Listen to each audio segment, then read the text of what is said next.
So, good morning, everybody. Thanks for joining us on this one. Been looking forward to this one. We've got Jason and Colin from Hazelnut Midwest. If you guys want to go ahead and introduce yourself, screen share should be ready to go. Kick her off. All right. Well, good morning, everyone. I guess we'll do some quick introductions and then get right into it. My name's Colin Cureton. I'm a co-founder of Midwest Hazelnuts. Can say a little bit more later about what brought us to this stage. Jason, you want to introduce yourself? Sure. Morning, everybody. I'm Jason Fischbach. I'm the Emerging Crops Outreach Specialist for the University of Wisconsin. Been working to develop a hazelnut industry here in the Upper Midwest since 2007, I guess. So we'll provide the latest on where we're at in terms of that industry development this morning. And you guys, I kid you not, a blue jay just landed right outside my window. And you'll see why. That's right in our logo there in the blue jay. Um, but anyways, okay. So as Jason mentioned, um, we have these kind of unique roles for the last, for Jason, 20 years, for myself, about the last decade. It's been my job to focus on developing new industries around perennial crops. And Jason has spent about 20 years developing this hazelnut opportunity. And about 3 years ago, Jason called me and said, "Hey, I think we're ready for a spin out from our hazelnut program. You want to start it with me?" And I said, "Well, it sounds like it's going to take a really long time, so we better start yesterday." Um, and what we're going to do today is I'm going to share a broad overview of the company, kind of big picture, and the future industry opportunity. And Jason's going to get a little more into the weeds on where we're at with grower adoption and the structure we've laid out to help make that happen and grower clusters around the region, why that's important for the future industry. We'll try to keep it kind of short and mostly have this dialogue. I think the last thing I want to say before we really kick off is that we really appreciate Ag Ventures Alliance support. It's really validating for our company to have farmer backing at the ground floor because the core of what we're up to here is try to bring a real opportunity to growers. So with that, I'll get screen share started. Okay. Okay, so I'd like to introduce you all to Midwest Hazelnuts, which the focus of our company is to take new plant material out to growers as the base of a new industry. That new industry is going to be about a $1.5 billion industry in the region. We're in our pre-seed raise right now. There's about 20 years of research behind this company. We've got solid traction, about $100,000 in revenue, 10,000 plants sold. So globally, hazelnuts are a $40 billion market. They're the number five nut crop globally. Uh, Interestingly, many of you may know this, they're native to this region. A lot of people will come up to me when I'm selling plants and say, "Oh, I grew up with these," right? For various reasons, you'll see why we don't have an industry yet. It's really solid profitability opportunity for growers per acre at maturity. Um, and let me get this out of the way. Okay.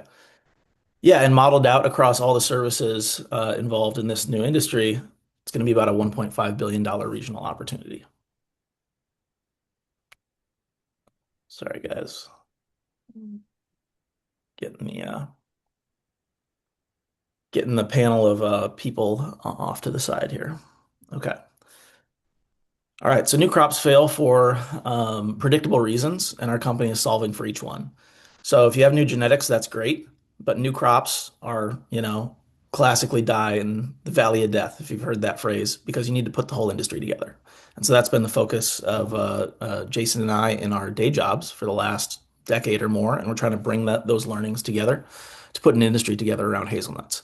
So we're solving for each one of these barriers. The main one that we're going to talk about today, along with how to adopt hazelnuts, genetics.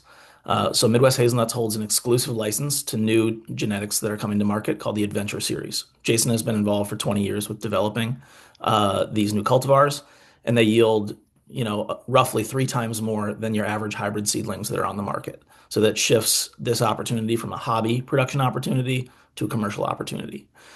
We have an industry development strategy to coordinate nurseries, aggregation, mechanical harvest, transition finance, and aggregation so that growers have a more turnkey system. We also have an active processor that's farmer co-owned. And so we can deal with this challenge where processors often control the market and access to the market Our current processor is grower owned, and we have a steward ownership structure. I can say more about what that means to really balance, our long-term mission.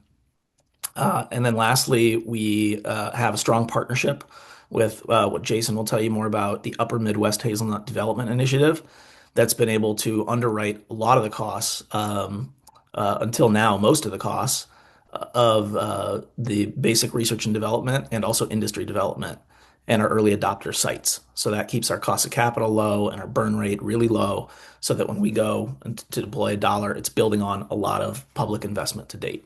So that's kind of a strategic advantage of our company. So as I mentioned, we're the commercial spin out of a multi-institution program called the Upper Midwest Hazelnut Development Initiative. And right now our focus is on plants.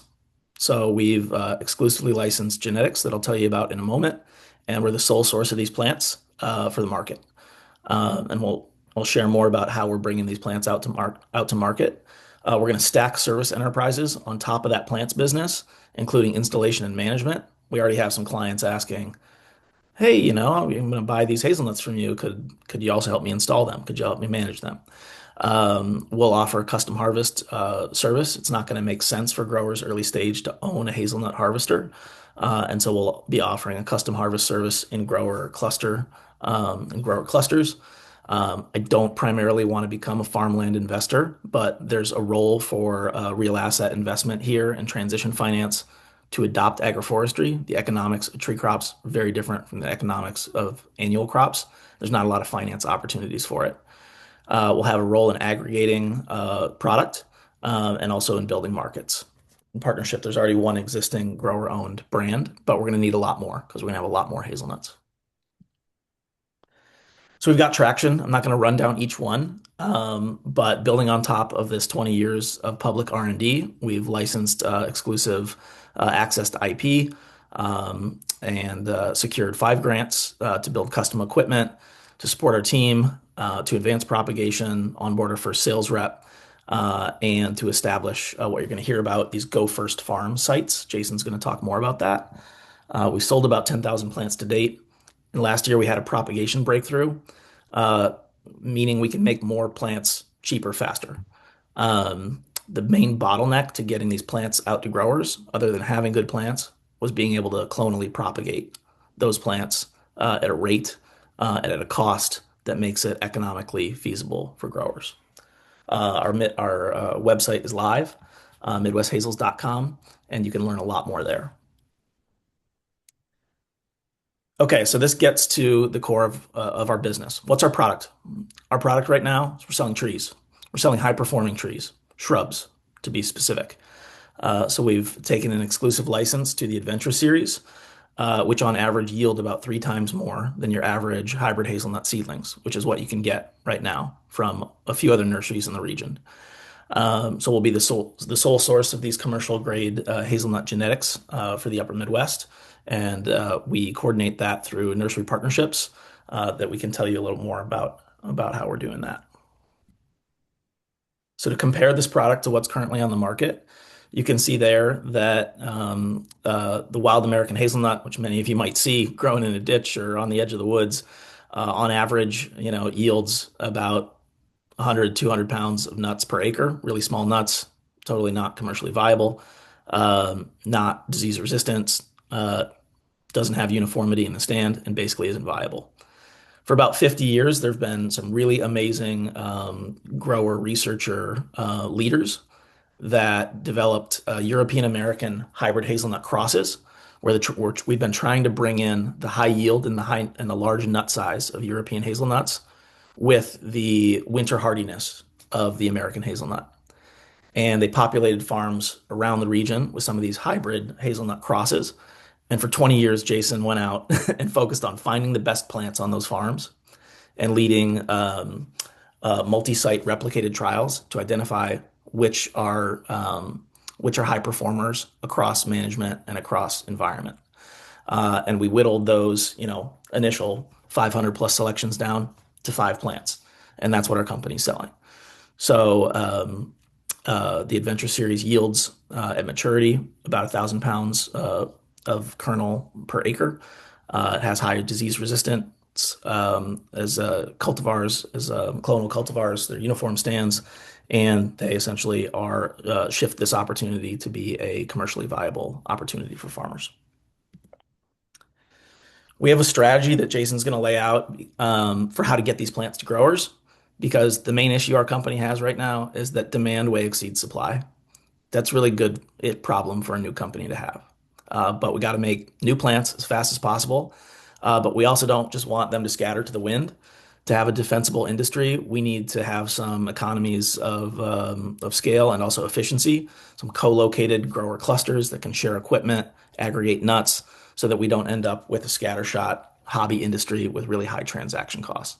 So Jason's going to lay out more about how we're moving to this Go First Farm network, and then early adopter commercial partners, and then organized grower clusters. And I think the proposal on the table is the Ag Ventures Alliance network kind of becomes one of these early adopter commercial partner groups that can buy plants in volume and support grower success together in like a defined geographic area. I'm almost done here, folks. So we've got a network of, I think, 12 now hybrid hazelnut Go First farms across Minnesota and Wisconsin. We'd love to get one in northern Iowa. There's some state funding and backing and capacity behind these early sites where we're proving out the Adventure Series at an early commercial scale. Each site is about 5 acres each, and we've been able to de-risk that early production. These are hybrid demonstration, education, and early commercial production sites where we can prove out the Adventure Series. Growers in that local area can come and learn about it. We can add sites nearby, share equipment, and aggregate nuts. Here's what our company looks like over time as we stack services. You can see that the base economics of our company for at least the first decade are in selling plants. We think we can sell, we're poised to sell about $100 million worth of plants to the market. And as we stack services on top of that, that this will be about a $1.5 billion industry. We think we can capture about $200 million of that value and create a lot of value for other people. We don't want to vertically integrate and own this whole industry. We want to enable the industry. And actually, our goal as a company is to get costs down for growers as fast as possible. Because if we sell a $30 hazelnut tree, well, you're just going to pass that on to your customer, and it's not going to be a real market, right? So we're trying to get these plants to market at an affordable cost that makes the economics of hazelnut production work for farmers. This is what that industry looks like. Say at 20,000 acres, say by the year 2035, about a third of the value of the industry, a third to a half of the value in the industry is going to be in the nuts themselves, and about a half of the value of the industry is going to be all the services that it takes to enable that. It's pretty consistent across different agricultural industries. You think about aggregation, processing, value adding, marketing, transition finance, etc. But there's, well over half a billion dollars worth of product opportunity, but also in these services that enable the industry, there's a lot of value there as well.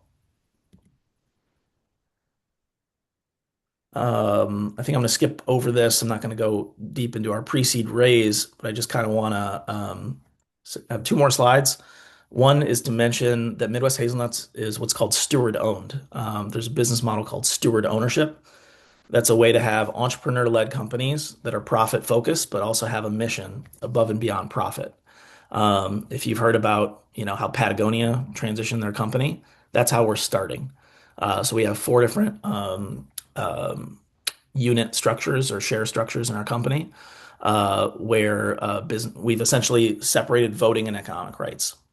And so myself as a business steward, I have both voting and economic rights in this company as a co-founder, which means I have some stake in the company. I also have some, say in the company. Very interestingly, we have this role for mission stewards, and Jason's actually a mission steward. He's an extension agent who's keeping his job and has divested himself of the company, but it's his job to really focus on growing this industry. So we have basically a cross-sector partnership that can grow this industry with the interests of growers at the core.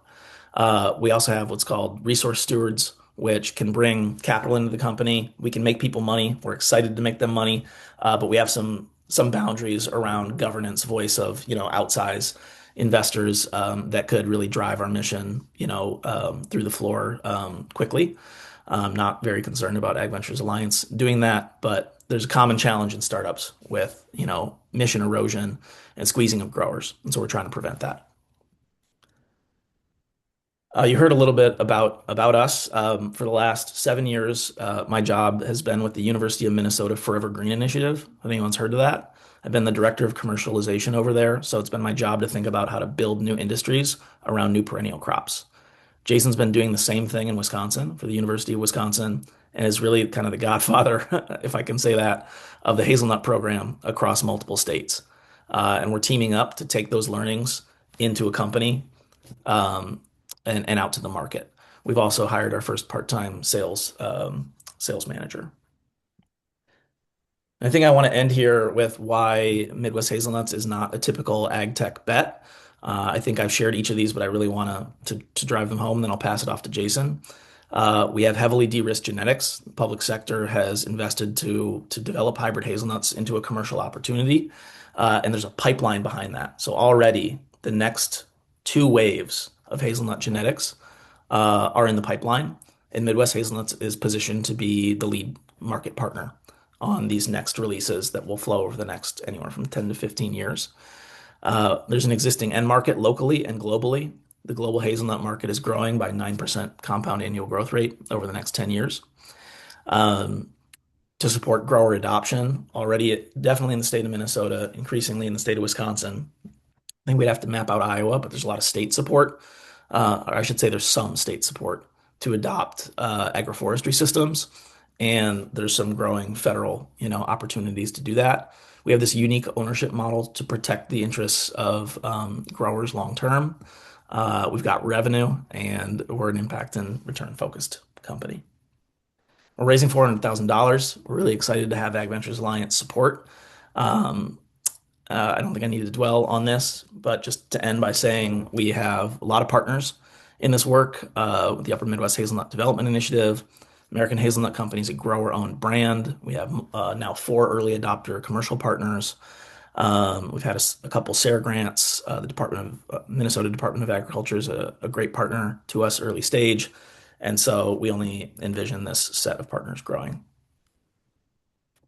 Okay, I think I'm going to end there. I'd be happy to take a couple like big picture questions about hazelnuts, about the future hazelnut industry, and then I think we're going to pass it over to Jason to talk about how we're onboarding growers and these early adopter commercial partners. Does that sound like an okay strategy, Lauren and everyone? Yeah. Yeah, so kind of just open it up for questions about this new market opportunity, what our company's up to. Yeah, feel free, guys, to unmute yourself. And Bob's got a question. Yeah, Yeah. Hey, my Bob. contractors always have to ask the first stupid question. Can you Yeah. flip back to the slides that showed the Go First farm and then the progression from there?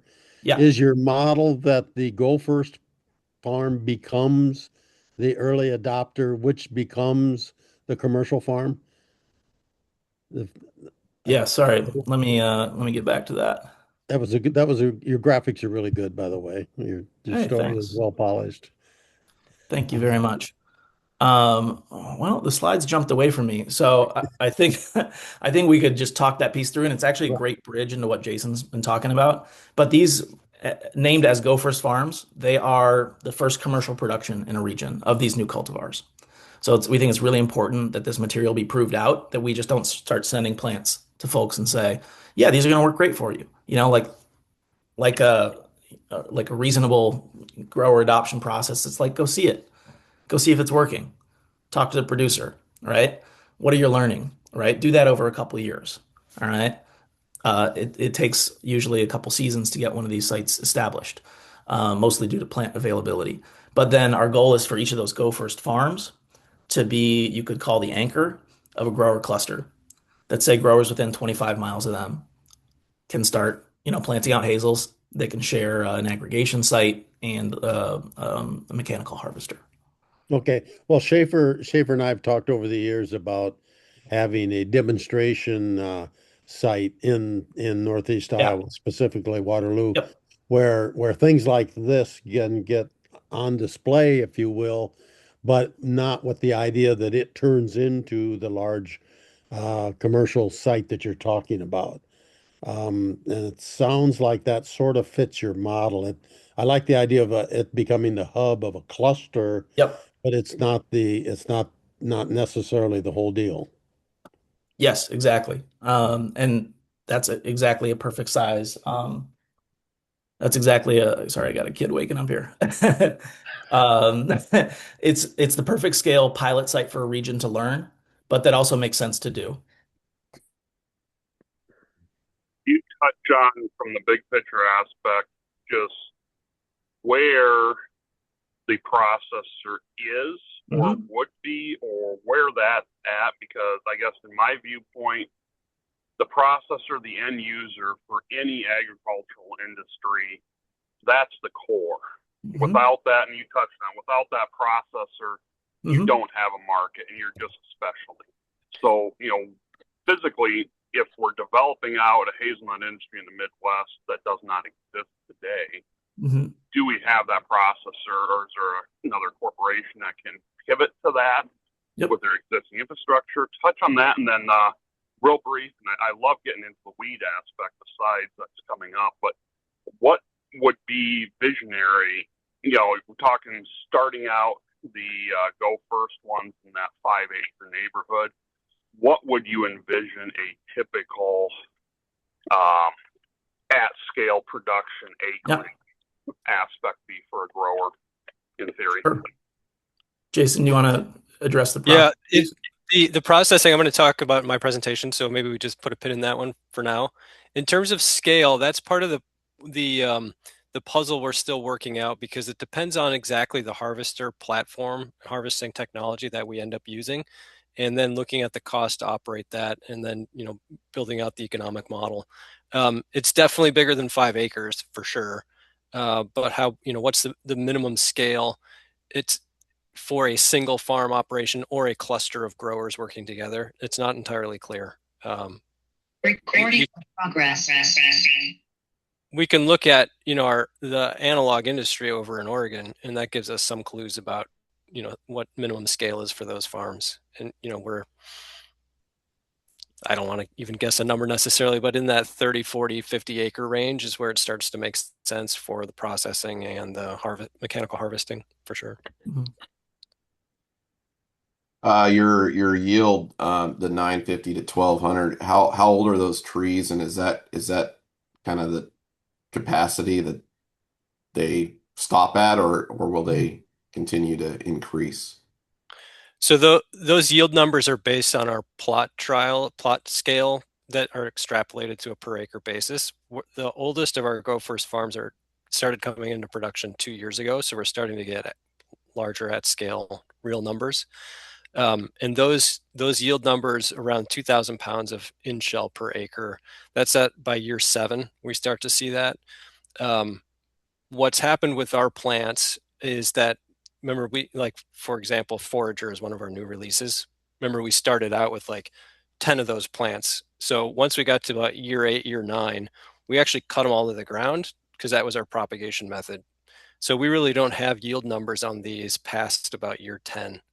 But we know they'll last much, much longer than that, similar to the European hazelnut cultivars. So that is definitely one of the unknowns is longer term what the yields are on these. And the other question is, optimal management in terms of pruning, hedging, nutrition. And we also don't necessarily know the Goldilocks zone either in the Midwest of the right combination of soil, winter temperatures, all that stuff. So again, that's why we're trying to be real intentional about distributing these Go First farms across as many different production regions as we can to learn this information. Are you guys gonna allow farmers to do their own propagation and then pay you guys royalties as well, or is this strictly you guys raise the trees and the growers will be able to buy those and plant them that way? Um, Yeah, it's a great question. We definitely are, the Oregon model, a lot of the growers themselves do the propagation, right? And it's definitely a way to get that plant cost down. So this is part of this early adopter commercial partner strategy, is if we've got groups of growers and they want to do their own propagation, we think that's a good idea because that helps bring the cost down, right? And then there might just be a small licensing fee like you would with any of the other protected varieties out of Oregon, for example. So ultimately the mission of the company is to make sure growers succeed, and if that's an avenue where success can be possible, then for sure that option's on the table. okay. And I'd say near term, near term, we have these nursery partnerships that are pretty curated. Because like with softwood stem cutting, we've seen a lot of failure and only recently like a breakthrough success. And so what we don't want to do is scatter really limited plant material to a bunch of nurseries that, for lack of a better word, we kind of squander the asset that we have. So near term, we're trying to be the sole source and to build a company around this. But then that transitions over time, like many industries, to more, more accessible, more open, so on and so forth. But I think we got to get some capital behind the company and into the industry, and then open it up. What type of soils do hazelnuts like? They're widely adapted, so as long as you're avoiding the extremes of pure clay and pure sand, these plants seem just fine. Now, there's the balancing act, and like I talked about, this Goldilocks zone is really fertile soils. We get really strong plant growth, vegetative growth, which isn't necessarily a good thing, right? Because now you've just got more pruning to do potentially. Too poor of soil, and you start to lose some nut yield. So where is that magic soil and magic? That's what we're still trying to figure out. One But you of don't need it's not like blueberries where you need a very specific pH range or soil type. Uh, Hazelnuts, we see them in the wild across the region.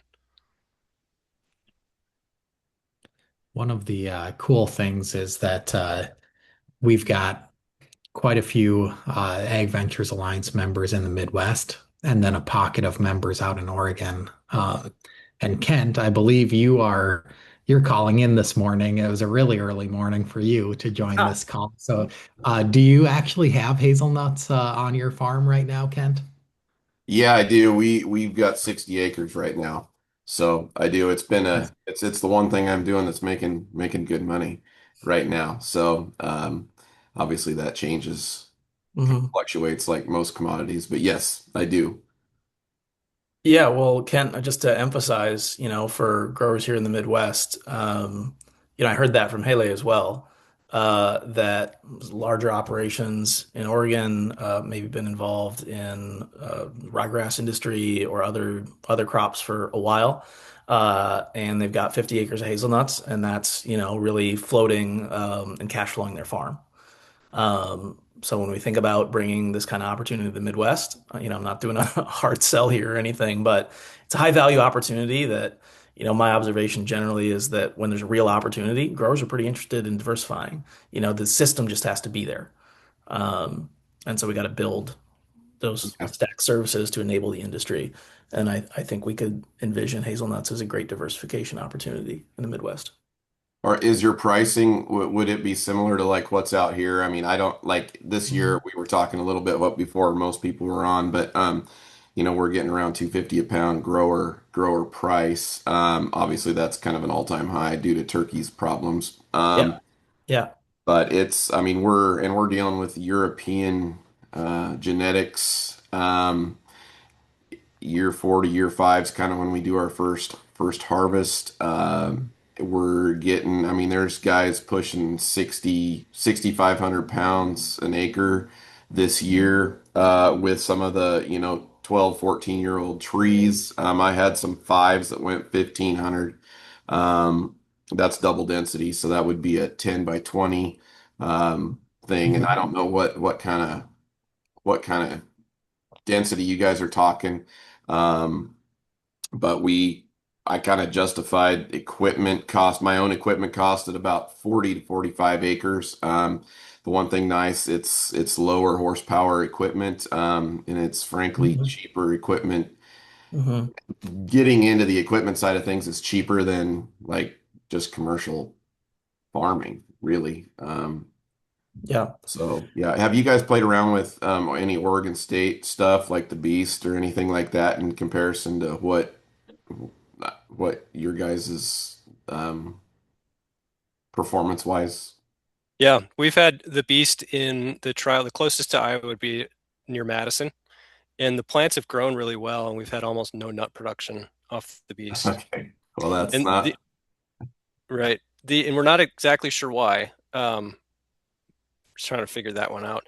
The other, and I'll talk a little bit about it, is we're envisioning a whole different production model. The problem with the beast is it's a tree.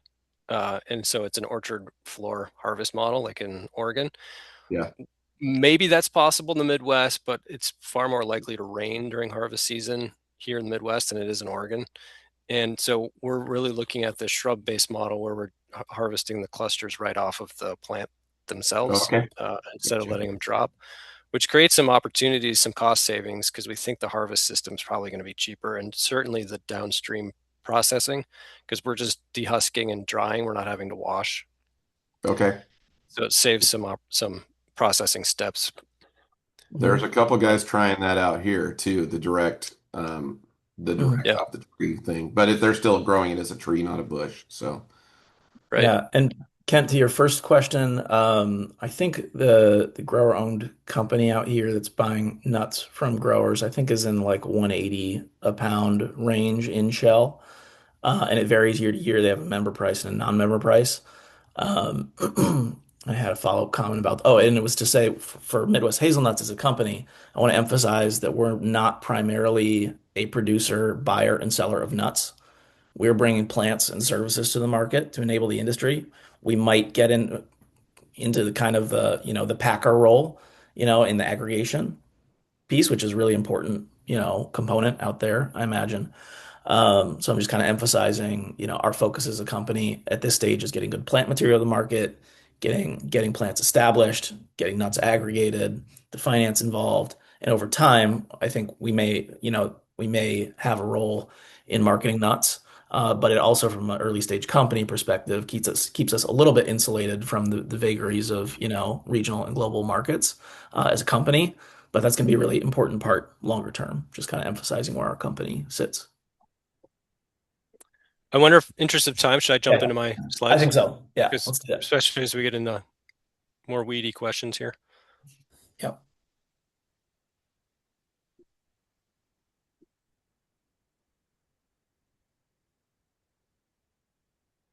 All right, can you see the slides okay? Yep. Great. So I'm coming to you with 20 years of work on this project as a UW Extension agent first, and now as an emerging crops outreach specialist, focusing on developing hazelnut industry. And we've been doing this work with multiple partners under an umbrella organization we call the Upper Midwest Hazelnut Development Initiative. So it's a partnership between Minnesota and Wisconsin primarily, but then partners really across the country. And we've worked closely with Oregon State and Rutgers and Nebraska as we were trying to develop, an industry on the east of the Rockies, basically, where we've not had one before. So I'm going to just jump into some of the nitty-gritty details that you might be thinking about if for this opportunity. So let's talk about which plants, which cultivars or which hazelnuts would you grow. This is a mature hazelnut orchard in Oregon. These are all European hazelnut cultivars. There's some hybrids being developed. I'm not sure Sean has released anything, or Oregon State, quite yet, other than the Beast. These varieties, as great as they are not sufficiently hardy for the upper Midwest. The winters will kill them, or they'll kill all the catkins in the spring when we get our late frosts. They also are, for the most part, susceptible to a disease called Eastern filbert blight. It's a fungal disease, and it is catastrophic in susceptible orchards. Oregon right now has single gene resistance in most of their plants, and those European hazelnut or Eastern filbert blight strains have overcome that single gene resistance, and so there's some concern in Oregon about what happens next. So for that reason, we definitely don't recommend at a commercial scale that anyone grow these European hazelnut cultivars. Maybe in the future, there's a wide range of European hazelnuts in their native range or in Europe, and some of the colder hardy selections are being worked on out of New Jersey by Rutgers, and we are testing some of those early releases that they've put out, and so we'll see. But again, we're in the native range of Eastern filbert blight, and they have to be resistant, otherwise they won't survive. So that's European hazelnut. On the other side is American hazelnut. So if you go up by me in far northern Wisconsin, anywhere there's sand, you will see American hazelnut. It's the dominant shrub. It spreads pretty vigorously from suckering from rhizomes, and so you get these really thick hedges and thickets. They produce lots and lots of nuts, but they're tiny, and they have really low kernel percentage. So you crack them out, you really don't get much. So American hazelnut has never really been a commercial crop because of that nut size.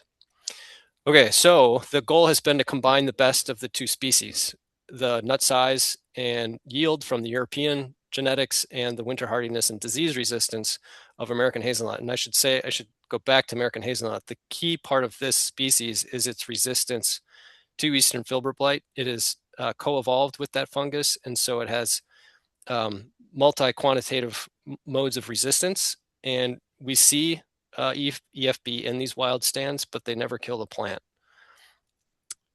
Okay, so this has been efforts to create hybrid seedlings or hybrid plants that have been going on since the early 1900s. It's been really sporadic. It's usually professors at the end of their careers or hobbyists, and it just takes too long to do this work. And if you only have 5 years before you run out of steam or money, it just never materialized in proven genetics. The most recent effort to do this was in the late 1990s, early 2000s. A couple of private growers make seed collections of these hybrids, and they saved seed from their best plants, grew out those plants, and shipped those to all these blue dots. A lot of these plantings still exist, but on average, because of the variability, because these are seedling populations, the yields weren't high enough to support any sort of industry. But unknowingly, they were actually populating a huge breeding program for us. And so within any single one of these blue dots, we found some amazing individual plants. And that formed the basis of our breeding program. And those plants are what we call our first gen selections. So we took those selections and copied the best of the best and evaluated them at multiple sites in Wisconsin and Minnesota. And from those trials emerged the top plants. So this is what a typical hybrid hazelnut might look like. Very much a shrub, high yields. And think of this not so much as a tree-based model, but something like a blueberry model, where you've got a shrub type or a high bush blueberry, where you've got a shrub type plant and you're harvesting the nut clusters, in this case, directly from the shrub with blueberry pickers or olive harvesters. So these are the kinds of plants we were interested in. Colin mentioned this a little bit, but right now, European hazelnut cultivars for a long time were around that 2,500 pounds per acre. Now with really good production, with the double density plantings, with the newer varieties, they have figured out how to push some amazing yields. We've got baseline plant material that's hitting that 2,000 pounds per acre, but we haven't let farmers really rip with these, like learn how to grow them really well, right? This is why we're excited to partner with folks like you, because you'll figure out how to manage these things to push the yields. These are based on our plot scale extrapolations. The nice thing about these hybrid hazelnuts, because of the European or the American hazelnut genetics in the pedigree, is they're really precocious. So they start yielding at year 3. And so you can start putting a mechanical harvester there in year 4. And we actually saw one of our first Goforts farms, they had nuts in their second year after planting. So there's definitely going to be, these are first generation genetics. The European hazelnut cultivars are, I don't know how many generations in, right? So they're going to have higher yields. But the question is, if we're thinking about a broader commodity crop like this, what's the cost of production? And so do we have advantages? Cheaper land, potentially? Do we have a harvest system that's cheaper? Do we have a production model that's cheaper? And ultimately, do we have longer term, more durable disease resistance, which is a big threat to the industry globally, is eastern filbert blight. So here they are. These are the adventure series. You can see the kernels. These are raw kernels, and they're definitely smaller than a European hazelnut, and they are larger than American hazelnut. Where this fits in the market niche is some of these varieties will hit, commanding the demanding specs of a company like Ferrero Rocher. But we see this as perfectly positioned in the snack food market. These work great in trail mixes, energy bars. You can grind these up just like any hazelnut for paste, flour, oil. So there's an opportunity here in the, Colin mentioned the American Hazelnut Company. That's where they are putting their marketing efforts and product development is in the snack food market, where a smaller kernel is actually advantageous over a big jumbo European hazelnut kernel. Okay, so what does it look like, a production system? This is sort of our classic hedgerow orchard, where you're growing this in these dense hedgerows, and then you're straddle harvesting it. And what you do between the rows is sort of depends on your overall farm goals. In this classic hedgerow, it's just maintained turf grass between the rows. And this planting would be probably what you'd see at year 7, year 8. But this is also not hedged. It's not been pruned. It just shows you sort of what these plants will do. How tall are those, and what is the row spacing in that particular picture? Yeah. So our standard row spacing right now is 15 feet, and that's if you're trying to maximize nut production. And at maturity, you barely be able to get a pickup truck between those rows. Where the fun is in terms of farmers, working together to figure out this hedgerow model is what is that optimal row spacing, and it depends what you want to do in the early years. And then in row spacing, that's part of our active research projects. We're starting to get some good results out of those trials, comparing 6, 12, 9, 15 foot in row spacing. It almost certainly will be a higher density than grown in Oregon, but even in all tree crops, really, the densities start getting higher and higher in smaller stature trees. And so we definitely have seen that transition happening in olives. And Kent mentioned that there's folks out in Oregon starting to play around more with that model. So we might end up, at a 15 by 10 or something spacing ultimately.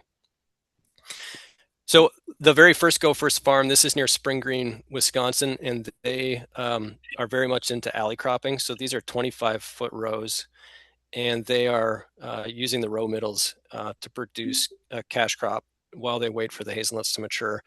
We really like this model. It definitely helps the economics. And then the other thing you can do is you could put a row in between these plants once these hazelnuts start to come into production. So it's just a better way to manage cash flow than necessarily converting it a field 100% to hazelnuts. And in terms of what's the optimal row spacing in this type of model, it totally depends on your equipment, depends on your objectives. Where we're excited to see is we know, even though it's hard to do, but the windbreak benefits for the crops between the rows is real. And so you could see a hedgerow, providing multiple benefits here besides the crop. This particular plant you're looking at, this is Cash, one of the varieties. It's more upright. It looks a little bit more European early on. It doesn't sucker quite as much. So there is a difference across these varieties in terms of how they grow. So that's an alley cropping model instead of the full production model. All right, so I'll just show a couple examples of different harvesters. These are some older BEI blueberry harvesters. And the whole idea is that you're straddling the row, and then there are beaters within the machine that knock the clusters off, and then they come out the back end of the machine, and that's what gets hauled out of the field. We're trying to build in dehusking units right into these machines. So you're dehusking at the same time, and what comes out of the field is clean and shell nuts. That will need a little bit more winnowing when they come out, but they're not covered in mud. They're clean, right? Plus, your orchard your orchard floor management is basically some mowing, rather than having to do a lot of leveling and weed control to get it ready for harvest. It's just mowing.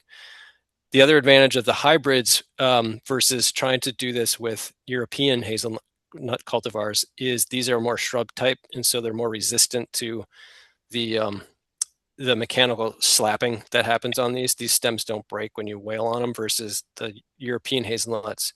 Those branches get pretty thick and pretty stiff, and they do a lot of damage to the machine, and the machines do a lot of damage to the wood. So I'll just play these quickly. This is a rotary harvester, but you get the idea on that one. This is more of a slapper type. These are 1970 blueberry harvesters. So they're definitely not optimized, but you can see you can run some pretty big plant material through these machines. And then this is a unit, it was made by Oxbow. It was a prototype olive harvester that we bought from them for cheap. They were using it to try to harvest oranges with it. And this is sort of at scale. This is the type of equipment you would have, right? Larger capacity, it's going faster, can handle larger shrubs.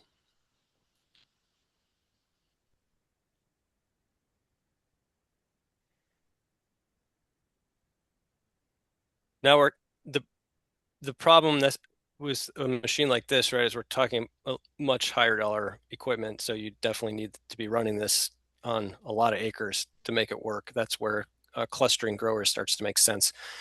But we think these cheaper blueberry harvesters work just fine too. So we've got options, and proof of concept, they work fine. There's definitely optimization to with the machine because these were designed to handle soft fruit.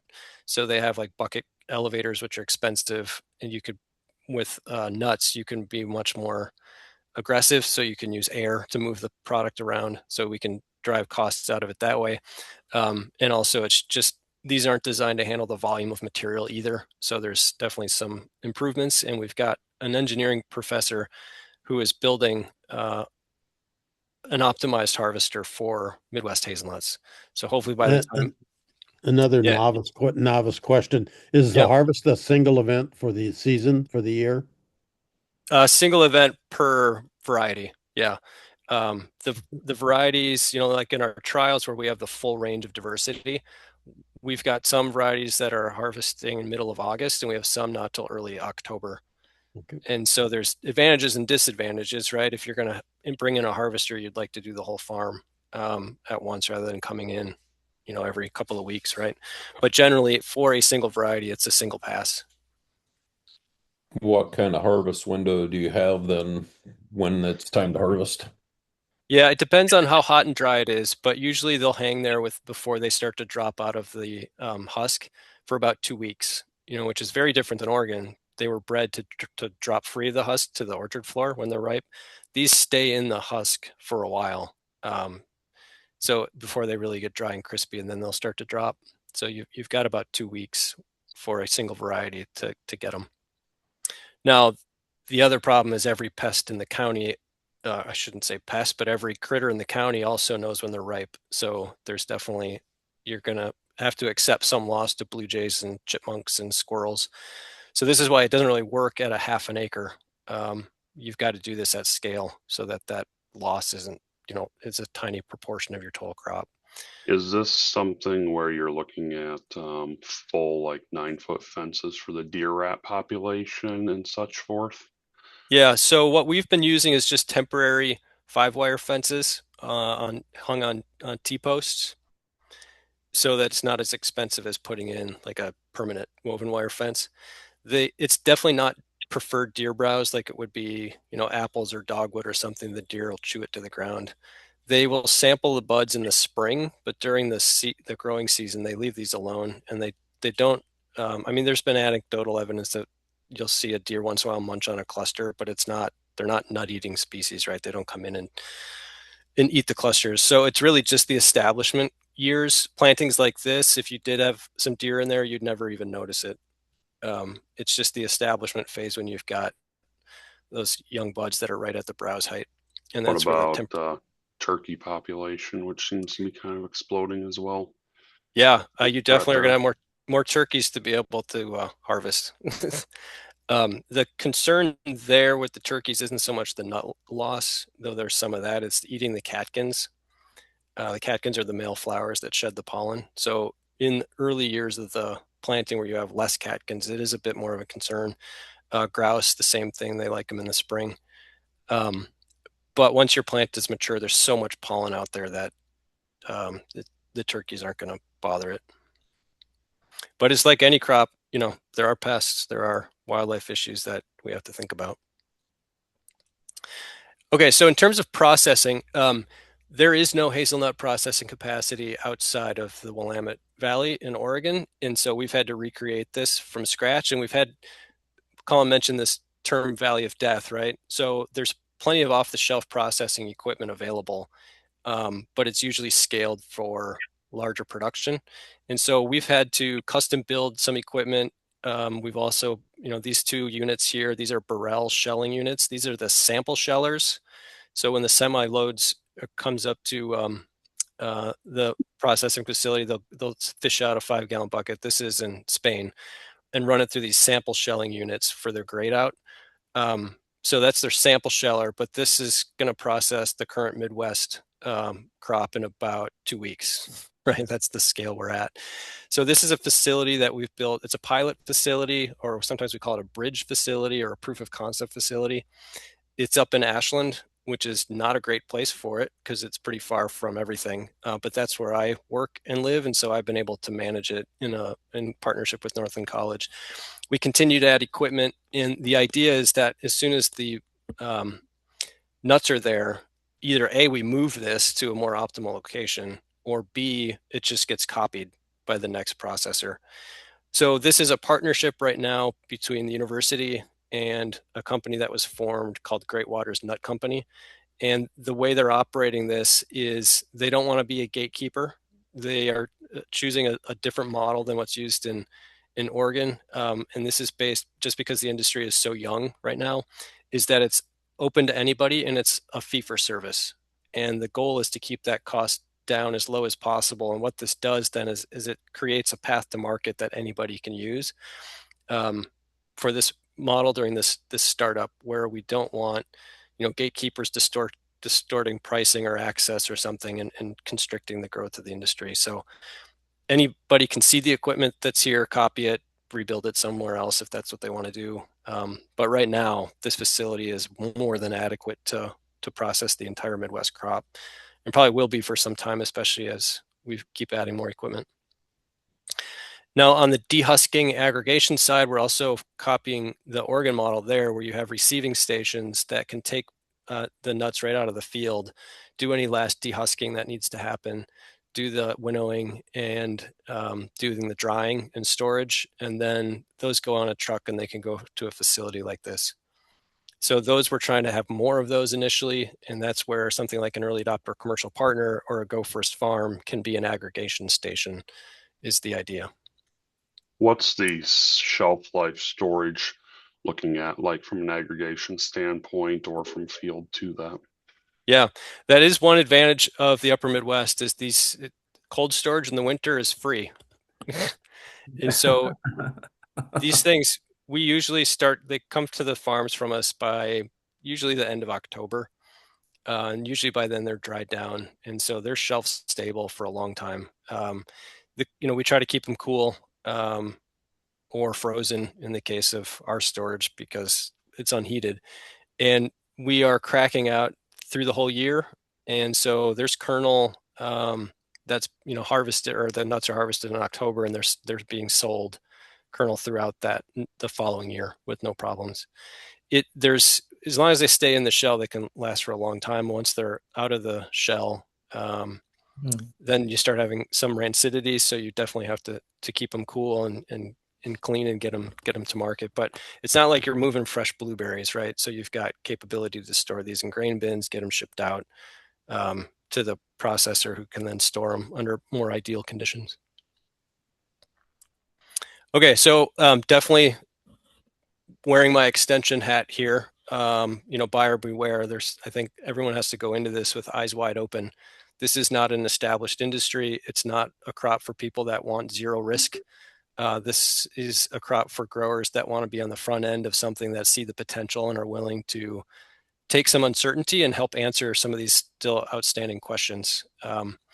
So one I talked about is planting density. Do we grow these as spaced plant shrubs like you see in this picture on the left, or are we looking at dense hedgerows? What is that optimal density, and how does that optimal density change based on growing region, soil type, management system? So most of our Go First farms have got some kind of trial to try to answer some of these questions about density. Then pruning and hedging, right? So running the beast through one of those harvesters a straddle harvester isn't going to work. So what's the best time and place to do the harvesting? What we are seeing in Oregon more often, I've been out there a couple times to see some of the work that the Oregon State is doing, is summer hedging. where you're taking the top off these plants or shaping the sides to keep them in the size that you want. And in the summer, you're just taking off new growth. You're not removing the nuts because the new growth has extended past where the nuts are. So lots of questions still there about what's optimal size management. We also know it's going to be specific to the cultivar. So something like Ice Age or Price, stays fairly compact versus something like Adventure. You almost have to think of it almost like a raspberry production system where you've got a hedgerow of stems and you're just cutting or managing the width of that hedgerow with your mower because it does want to spread. But the advantage is it fills in your row pretty quickly. And then, of course, the big one, where is the Midwest Goldilocks zone for hazelnut production? Where do you get the right balance of nut production, but not too much rank vegetative growth that you're always having to fight too much wood? Okay, so as Colin said, the main bottleneck is propagation. It's really easy to propagate European hazelnuts from tissue culture, stool bed layering. It's really hard to propagate American hazelnuts. Stem cuttings don't work. Tissue culture doesn't work very well, if at all. And stool bed layering works, but the plants aren't near as vigorous. And it turns out the hybrids vary, right, based on the parentage. And so some are really easy to propagate and some are really hard to propagate. And it turns out the top selections are pretty hard to propagate. So that we've known about the Adventure series since 2018, and it's just taken forever to build out these protocols. And part of this is in woody plants, you're starting from one plant, basically, right? And so you have to make your copies. And if you can't do it with tissue culture, then you have to do the slow grind of stool bed layering. And that's just taking us so long. So we're finally crossing that, turning the corner on that, where the softwood stem cuttings is working. And we do have finally the research funding in place to really push on the tissue culture to get those protocols. The off-the-shelf protocols that have worked for the European hazelnuts have not worked for the hybrids. And so we've had to basically build these from scratch. So that's been the slow part, and it will continue to be slow for another couple of years in terms of availability, but we're way better than where we were. We are definitely pushing a fall planting model, which has worked really well for us. So a containerized plant planted in the fall with a tube or without a tube to protect it from the winds. And it's worked great in that usually the fall is drier. And so you get a bigger planting window rather than trying to work around the rain events in the spring. Spring planting is definitely an option too. Bare root dormant plants in the spring or even containerized. But in terms of sort of the workflow for farms, people seem to prefer the fall planting, and it works really well. You can do strip tillage or strip preparation like you see here, or you can do whole field and then plant after you've planted. And I was pretty astounded to see, even at scale in Oregon, you still have crews that are running down the row with earth augers and folks coming behind sticking the plants in the ground. So you can cover a lot of ground pretty fast. You can also do this with tree planters. You can just put the auger on a skid steer. So planting is pretty fast, and site prep is pretty easy. We definitely recommend that you do some deep tillage, some ripping to break up any plow plan layer, because you want these roots to get as deep as they can. And then from there, after that, it's basically just weed control. There are herbicide options, mechanical tillage, but those first couple of years, it's super important to keep the weeds down within that planting strip. And that's really the big difference in yield, is how good is your weed control, especially early on. This was planted 2021 at a Go First farm up in Ashland by me. Here's what it's looking like, 24, 25. So 25, we had our first real crop in Ashland. Ashland is way far north. This is heavy clay soil, so we expect lower yields up here. But gives you some sense. The crop on the left in that August 8th picture, what is that? That is reed canary grass, which we don't like it. But again, as long as you've got good weed control within the row, and this by good is what you see in this picture is adequate. Could it be better? Yes, but it's pretty good. So in this case, are hazelnuts susceptible to shading if they were next, especially a young plant? I'm thinking of strip within, like corn, that gets pretty tall and would shade them pretty heavily late in the season. Does that suppress the hazelnut vigor and all that? Yeah, that's a good point. That's a good point. Yes, they definitely need full sun. They'll respond better to full sun. But there's a little balance where that corn is providing some wind protection too. And hazelnuts aren't particularly fond in the establishment years. I mean, no woody plants are to strong winds. So, maybe the corn in the second year because the plants will be tall enough, and you get that protection, but probably not corn in the first year or the year of planting. What are your weed control options? Are there herbicide options or is it all mechanical? Yeah, we use grass herbicides. The nice thing about there being an Oregon hazelnut industry is we have a lot of pesticides or herbicides that are registered for hazelnuts. So we can use pretty much all the grass herbicides, and really it's the grass weeds we're most worried about. We typically will do some spot treatment with shielded spraying for broadleaves if we have a broadleaf problem. But if you do your site prep well to get rid of your perennial weeds, the annual weeds with one mowing is usually good enough to keep these things. So it just depends on your weed populations and what tools you've got at your disposal. But as long as you keep the grass out, the quackgrass, the brome, anything that's rhizomatous grasses, the plants seem to do fine. How big concern are drift issues in that, like with dicamba or 2,4-D? Definitely a concern. We will see cupping, we'll see distortion in the plants. Yeah. Now we've had, go ahead. I was just going to say, if not corn, Bob, I'd be pretty interested to see some other broadacre alley cropping with small grains, or you saw in previous pictures, people are doing other specialty crops between the row. Garlic, asparagus, like those are much more management intensive things. There's a group here we sell to that runs poultry under the hazelnut trees in the early years. So I think there's a lot of different diversification opportunities there that we're way on the front end of understanding whether broadacre alley cropping is workable and with what crops and systems.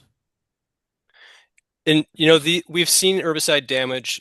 It's nothing like grapes, right? Grapes are notorious for really severe damage from drift sometimes. Hazelnuts, you'll see symptoms, but they grow out of it, unlike grapes sometimes don't. So it's not quite as susceptible, but it's definitely an issue to be aware of. Okay, so let's talk about how we're strategically deploying the plant material because it is limited.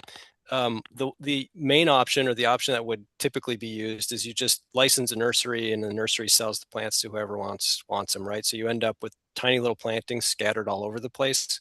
Hobby plantings for the most part. All those blue dots was exactly what happened back when there were a couple nurseries selling plants to whomever. We're trying to avoid that. We want to build clusters of growers that are socially and geographically networked that can work together. We know when growers work together, especially with the new crop, they tend to be more successful. And so we've got this sales priority. So first, go first farms, get the plant material, and then we have early adopter commercial partners. We're continuing to establish go first farms, but we're really leaning into, now that we have more plants, to the early adopter commercial partners. And so that would be like an organization like yours, and the growers that are members of that kind of partnership. And then from there, if there's still more plants that go out to go first growers, those are growers that don't want to work with anybody else, but they're close enough to a go first farm that they qualify. Maybe in the future they will, because they're closer. And then after that, they would go for sale up on the open market. Okay, so what's a go first farm? I mean, it's just that. That's why we gave it that name. It's somebody who's willing to take the risk with a lot of uncertainty and give this a try. We definitely want to see like that 5 to 10 acre range where you've got the way that it's going to end up being done, mechanically. But it's multi-purpose. So we're looking for partners that have outreach education and really want to see and help an industry develop, so that people can come and kick the tires, and they can also serve as a receiving station, host field days now and then, and also be part of our agronomic research to help answer some of these questions. Hey, So, a question yep. for Schaefer is, you guys, we all have these acres of CRP around here. Would taking some CRP ground and getting rows established within that be a legitimate way to grow, or does it sound too much like a hobby thing? And I don't even know how it fits with the CRP rules. Yeah, we've definitely been working at NRCS on these. We've got a nice publication on our website that talks about the different programs and how these fit. So one of the issues is the use of improved genetics like this, specifically to grow a crop in something like CRP. Typically, they've wanted you to use just native plants. Um, it depends on the county conservationist, what they're willing to do, but this has definitely been an option there. Equip has funded a fair number of plantings around the alley cropping practice standard, or the tree and shrub or the windbreak. So there's definitely ways for the conservation programs to help here. And I think this is also, the NRCS is relatively responsive to changing needs in agriculture. And if there's a lot of farmers are saying, hey, we want to put these woody plants into our CRP acres, help us do it. I think they'll be responsive because the hazelnut plants, especially in the model where you're not doing, where the orchard floor is still vegetated, that still meets the objectives of the CRP program. So it definitely is an option to look at helping with the cost share to get these established. So back to the Go First Farms. Here's the current network where there's 12 farms so far. There's actually 3 more in the works, so we're up to 15. And you notice in Iowa, we don't have any yellow stars yet. So we're excited to work with all of you and see if we can get one or more established in the coming season or two, depending on priorities here. So again, we've been really intentional trying to spread these around, both to match it up with folks that can do this at scale. So for example, Go First Farm number 5 is on Wisconsin's largest cranberry farm. They know how to grow weird crops. They know how to use weird equipment, and they're all in on trying to figure this out, how to do it. It also fits their production model of selling specialty crops. We've got vegetable farmers that know how to grow, horticultural crops. We've got a beef operation that's building this into their hay fields. So again, just trying to demonstrate different production systems and then also in different regions. Here's the Gophers Farm near Farmington. And what we recommend in terms of getting started is the border rows, and then every 6th row is essentially our pollinator rows. And so these are wind pollinated. The cultivars don't pollinate. They don't self-pollinate, and they also are not necessarily are they compatible? You have to have 2 compatible cultivars to get the pollination. So the way to overcome that is with a huge diverse pollen cloud, and that comes from our seedling rows. And by seedling, I mean a plant grown from seed rather than vegetatively propagated. And those seedling rows that then are also part of our breeding program. So as those plants mature and you start to find the top 2 or 3 plants, there's potential there of ownership of the next great cultivar, right? So that's in seedlings, we have way more of them. And so that would be, step 1 is to put the seedling rows in first. And that also, you can work out your production system, work out the kinks in terms of how you're going to establish these. And then as the cultivars come online and become more available, then you fill in the rows. So in this case, they're starting to add the cultivars, and the seedling rows have been there for a couple of years, or maybe a year in this photo. So that's kind of the establishment model. Here's the first Go First Farm. This is by Spring Green, just to give you some idea of how they've established. So you can see all the different crops they're growing between the alleys. That's part of their research and demonstration component, but also that's what's cash flowing their planting right now. They sell a lot of potatoes out of there as their main cash crop. Okay, so that's Go First Farms. And like Colin said, let's figure out if we can get one within your network, your organization, 1 or more in the coming year or 2. So then the next option is, or the next tier in the model is our early adopter commercial partners. And this is intentionally a really low bar to be an early adopter commercial partner. You basically just have to be a formal or informal group of 3 or more growers that say, hey, we want to work together on hazelnuts. Sounds good to me.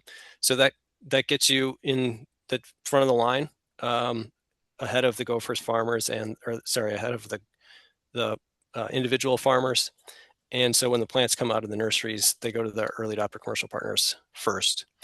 The idea then is this is how we're trying to build or bring the cost down of the plant material initially is these orders get pooled across all these farms and early adopter commercial partners. Then we can take those to the nurseries and negotiate for better pricing. And it also gives them some certainty because this is a new crop that, okay, that's a market. I can scale up my production system to supply that market. So that's where Midwest Hazelnuts is actively involved. We really think of early adopter commercial partners. I sort of think of it as you do, what you want to do is best for your production region, your grower cluster. So some early adopter commercial partners are really thinking about putting in their own processing capacity or their receiving station, and others that want to figure out how can we have a licensed nursery within our grower group to supply plant material. So like I said, all options are on the table here because ultimately we just want the industry to get established and thrive. So the early adopter commercial partner really is intended to be a very flexible, open model. It's just the minimum is just growers working together. And I'll just skip these two because it doesn't really apply yet.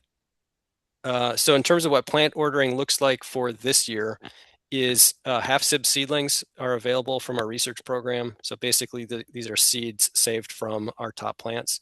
They're available for planting fall of 2026 or bare root spring of 2027. To get access to these, almost certainly you're going to have to be part of an EACP, given the others that are out there. And then we are far enough along in the propagation that we are putting finally a waiting list together for the actual adventure series. And again, members of the EACPs will have priority access on those waiting lists.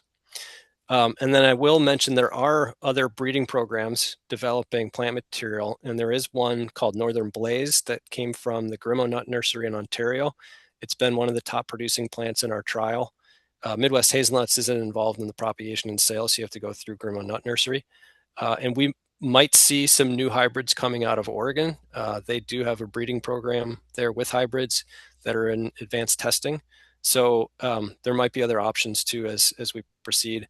The breeding program here in the Midwest, we anticipate another round of cultivar releases in about 2030 as the data comes in on our multi-site performance trials of our second gen material. So there's a pipeline there in place, which is good. All right, so I'll leave it at that. You've mentioned some pretty dramatic differences in yield based on origins and genetics and all of that. Is it your expectation that when you put in a hedgerow or one of these setups that after X number of years it gets ripped out and replaced, regenerated with the next great thing? Or do they kind of live forever Yeah. like grapevines? Yeah, so it's definitely, I think, follow the pattern of most woody specialty crops, apples, blueberries, whatever. You replace them not because the plants are dying or struggling. You replace them because there's a new variety that comes along Okay. that's, higher proven performance. But in terms of the longevity of these things, like stands of American hazelnut in the wild, they're documented hundreds of years old, and they've been burned over and logged and everything else. They just keep coming back. So once these things are established, they persist a long time.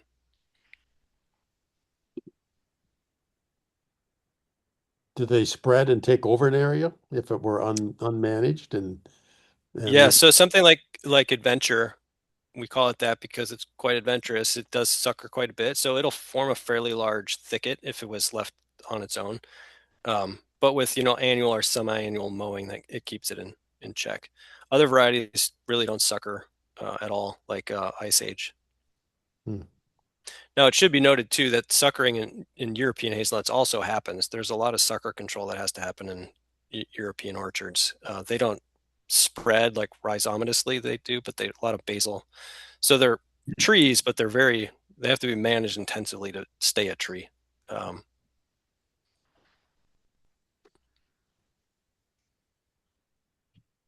Any follow-up questions? Kent, you're a resident farmer expert on this. What's your thoughts? Initial thoughts?